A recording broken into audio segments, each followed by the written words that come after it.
What is a number? Just in itself, what is it? What does it do? Actually, what even is mathematics and how does it work? And why does 1 plus 1 equal 2? Can we prove it? We don't ask these questions, right? Because we just assume the answer. That's just the way it is. But the British philosopher Bertrand Russell hated assumptions, and he spent his whole career trying to answer exactly these questions that we just take for granted. This mathematician and historian and Nobel laureate is one of the most important philosophers of all time, and certainly within the top 2 of the 20th century, along with his student Wittgenstein.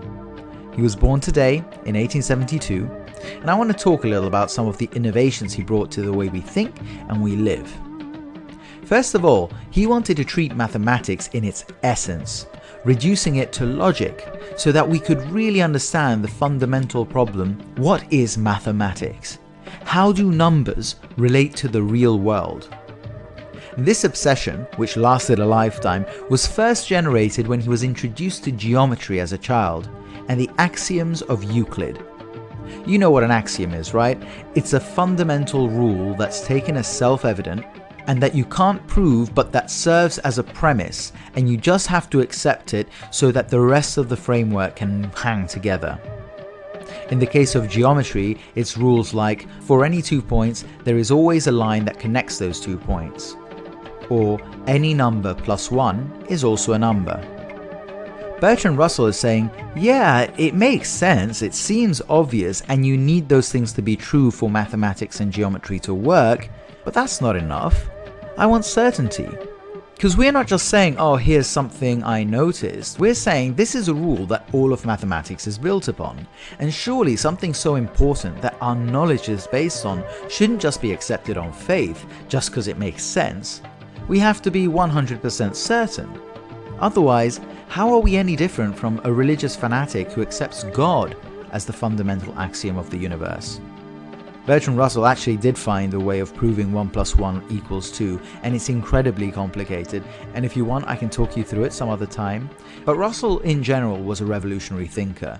He wasn't just a genius mathematician. His unrelenting quest for absolute precision and certainty, which he applied to all disciplines, ultimately became the basis for analytic philosophy, which today is the dominant form of philosophy in the English-speaking world. If you go study philosophy in America, analytic philosophy is what you're doing.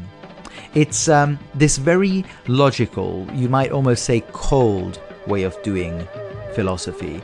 It's reducing complicated concepts to basic simple constituents to make the problem solving easier.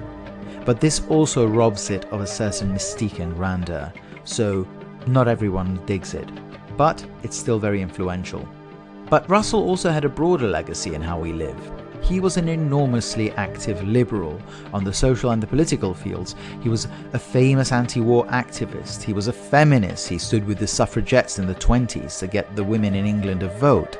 He held conferences on pacifism and against nuclear proliferation. And he wrote a seminal book about marriage and sex and divorce, which were crucial to our attitudes towards those things today. In short, his ideas were hugely influential in the journey towards the more liberal and tolerant society we live in today. But my favourite thing about him is his refusal to accept those axioms, that stern resolve before assumed truths. Just because they tell you something is the case doesn't mean it is. And if he could apply that to 1 plus 1 equals 2, then what excuse do we have? Do we have to accept rules that don't make any logical sense? Like that women and men in certain parts of the world shouldn't have equal rights? That only certain ideas should be voiced in public? Or that a God wills us to eat certain foods and not eat other foods? Or to determine what other people should do with their bodies? Or what people should be allowed to talk or joke about? Or even simple stuff like, oh, if someone says a joke where nobody laughs, then for some reason this is meant to be embarrassing for everyone present. Why? This is the big takeaway from Bertrand Russell. Always, always, always ask yourself, why?